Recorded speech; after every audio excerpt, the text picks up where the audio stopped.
Kedua murid leluhur kulit hitam mundur. Tetapi permaisuri masih tersenyum. Senior Fusang, dapatkah Yue Jun memberi penghormatan kepadamu? Seolah-olah permaisuri bukan murid leluhur kulit hitam. Leluhur Fusang terdiam beberapa saat, yang dianggap persetujuan diam-diam. Setelah melihat ini, permaisuri sangat gembira, dan buru-buru terbang ke leluhur Fusang. Ying-Ying memberi hormat, Yu Jun menyenangkan para senior. Pada saat ini, permaisuri yang bermartabat benar-benar memiliki rasa sanjungan. Qin Yichan melihat bahwa permaisuri ingin memegang lengan-lengan leluhur Fusang hampir. Tetapi lengan kaisar menembus tubuh leluhur Fusang seolah menyentuh langit. Jin Wu Silang menatap matanya, dan berkata dengan dingin, simpan. Juga, saya menyarankan Anda untuk tidak memikirkan apapun di sini pada akhirnya, dan jangan berharap untuk bergandengan tangan dengan saya. Ayah berkata bahwa di Tanggu, tidak boleh ada rasa tidak hormat. Permaisuri bergegas untuk beberapa saat, dan dia merasa malu, dan mendengar Jin Wu Silang langsung menembus pikirannya. Meskipun wajahnya masih tersenyum pada leluhur Fusang, hatinya sudah galak. Pada saat ini, saya melihat bocah iblis itu berteriak, senior. Datang ke sini tanpa diundang kali ini, anggap kami mengganggu Anda. Tapi semuanya ada di sini, bisakah kamu mengizinkan kami berkunjung? Nenek moyang Fusang menghargai kata-kata seperti emas, tapi... Seketika, sosok lelaki tua yang ditransformasikan oleh leluhur Fusang menghilang, hanya menyisakan pohon dewa yang menjulang tinggi berdiri di depan mereka. Qin Yichan terpana untuk sementara waktu. Bagaimana dengan peta Dao Surgawi? Tiada Tu belum melihatnya, tetapi mengatakan untuk memberi penghormatan kepada Fusang Patriarch. Dalam pandangan Qin Yichan, leluhur Fusang layak dihormati, tapi dia bisa memberi penghormatan. Benarkah membungkuk di bawah pohon? Namun, Qin Yichan tertegun sesaat, dan melihat bahwa kebenaran seperti yang dia bayangkan saat leluhur Fusang menghilang. Orang-orang kuat di Tanggu bergerak. Terima kasih leluhur Fusang. Setiap orang yang kuat bergegas menuju pohon suci yang menjulang tinggi seperti satu demi satu, dan bahkan satu demi satu sepertinya mendengar Tao, berlomba-lomba mendapatkan posisi di bawah pohon. Terlebih lagi, dia sebenarnya membungkuk kepada leluhur Fusang, dan dia masih berdoa dan menggumamkan sesuatu. Qin Yichan masih linglung, tetapi melihat Bai Guanxing meraih bahunya, pergi. Mengunjungi senior Fusang, ini adalah kesempatan langka. Dengan cara ini, Qin Yichan diseret ke arah pohon kembang sepatu, dan melihatnya. Kaisar Iblis Penjara Surgawi cukup setia dan telah menempati beberapa posisi untuk mereka. Kaisar Iblis Penjara Surgawi sedikit menyeringai. Meskipun Kaisar Iblis yang kejam ini tersenyum sedikit, rasanya dia sedang menyeringai. Putri Wen Qing juga diingatkan oleh Yao Yue Kong bahwa dia datang ke pohon suci Fusang, dan dia dan Qin Yichan saling memandang. Kayu, tahukah kamu, bagaimana cara memberi penghormatan kepada senior Fusang? Putri Wen Qing juga ingin bertanya, peluang dan keuntungan apa yang ada untuk memberi penghormatan kepada leluhur Fusang. Namun, Qin Yichan dan dia saling menatap dengan mata besar.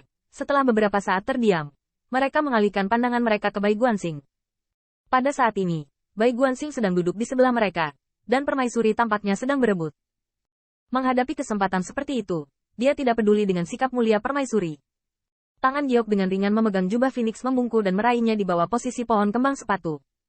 Namun, seperti ejekan barusan, permaisuri adalah permaisuri surga kaisar.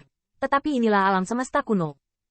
Dari semua orang kuat yang hadir, tidak ada yang akan menghormati etiket kaisar, memberi ruang untuk kaisar, dan silakan duduk. Bahkan bocah iblis itu menyeringai dan menepuk pahanya. Ayo, duduk di cambukku. Permaisuri menderita kedinginan, dan pada akhirnya, dia hanya bisa menahan ketidaksenangannya dan memeras ruang terbuka di samping Bai Guanxing. Dan Bai Guanxing memandang permaisuri yang duduk, dengan senyuman. Apa yang ingin kau bujuk padaku? Gang Beng. Permaisuri mengepalkan tinjunya dengan erat. Dan dia bisa melihat bahwa jika itu tidak ada di bawah pohon kembang sepatu, dia akan membunuh kuartet.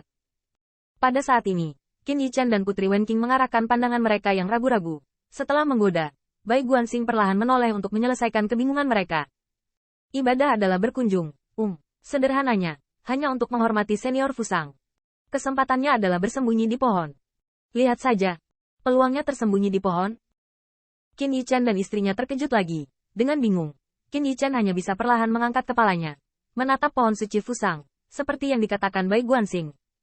Namun, ketika dia mengangkat kepalanya, dia merasakan pohon suci Fusang bergoyang, bergemerisik, dan angin sepoi-sepoi bertiup, membuatnya tiba-tiba tercerahkan. Ini. Dalam sekejap, mata seperti pisau Qin Yichan penuh dengan kejutan. Bai Guanxing tidak membohonginya. Peluang tersembunyi di pohon. Ketika pohon kembang sepatu suci bergoyang, pola pohon di permukaan pohon suci tampaknya terus-menerus bergetar. Jatuh ke mata Qin Yichan, tetapi tampaknya berubah menjadi seberkas cahaya pedang, berkembang di depannya. Cahaya pedang ini membuatnya kagum, Dan sebagai perbandingan, dia bisa segera menyadari kekurangan dan cacat dari jalur pedangnya sebelumnya. Jadi begitu. Qin Yichan berbisik pelan, dan Putri Wenqing segera tenggelam dalam kegembiraan Dao Miao. Di bawah pohon suci yang menjulang tinggi, orang-orang kuat itu memandang ke arah pohon suci Fusang dengan ekspresi kagum dan kesalehan di wajah mereka.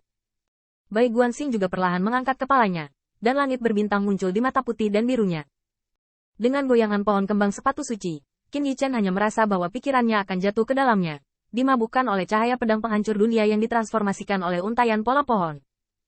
Tidak hanya cahaya pedang, tetapi Qin Yichan merasa bahwa beberapa pola pohon tampak seperti naga, dan bahkan beberapa kulit kayu tampak seperti Haoyi dan Kaisar Longwu, melintasi pepohonan, mengarahkannya ke Haoyi Universe Jue dan Longwu Fighting Surga Jue. Ada juga daun yang bergoyang dan berkibar, membuat pikirannya tenang, dan urat daun seperti garis pikiran, membuat pikirannya abadi, dan tanpa sadar menjalankan dewa yang abadi. Qin Yichan meneriakkan sihir. Tidak heran bahkan saudara pengamat bintang mengatakan ini adalah kesempatan langka. Hal yang paling menakjubkan adalah mengetahui bahwa pola dan daun pohon kembang sepatu harus diperbaiki. Namun, apa yang dilihat Qin Yichan adalah dao-dao, tetapi apa yang dilihat orang lain belum tentu demikian. Sama seperti, di mata setiap orang, pola daun dan pohon dari pohon sakral kembang sepatu itu berbeda.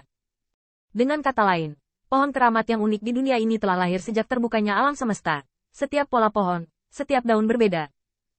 Pohon yang megah itu seperti pohon sakral kembang sepatu, dan hal-hal luar biasa yang dikandungnya cukup untuk membuat orang-orang kuat yang tak terhitung jumlahnya mengerti selama bertahun-tahun yang tak terhitung jumlahnya, sulit untuk dihabiskan.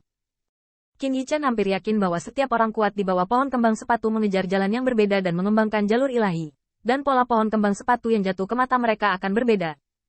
Inilah keanehan pohon keramat kembang sepatu. Pohon suci kembang sepatu tidak memberikan satu kata petunjuk pun. Ia berdiri begitu tenang di dunia, tidak memihak makhluk yang menyembah di bawah pohon, tetapi dapat membuat semua makhluk hidup kagum dan kagum.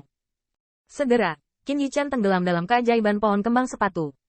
Dia hanya merasa bahwa pola pohon dan naga yang ditransformasikan oleh kulit kayunya adalah seperti kehidupan, yang sangat menguntungkannya, dan pada saat yang sama merasa sangat ramah. Seolah-olah nenek moyang naga sejati benar-benar menjadi hidup, bertindak seperti mentor dan teman yang membantu, sendirian untuk menjelaskan dan mengajarinya.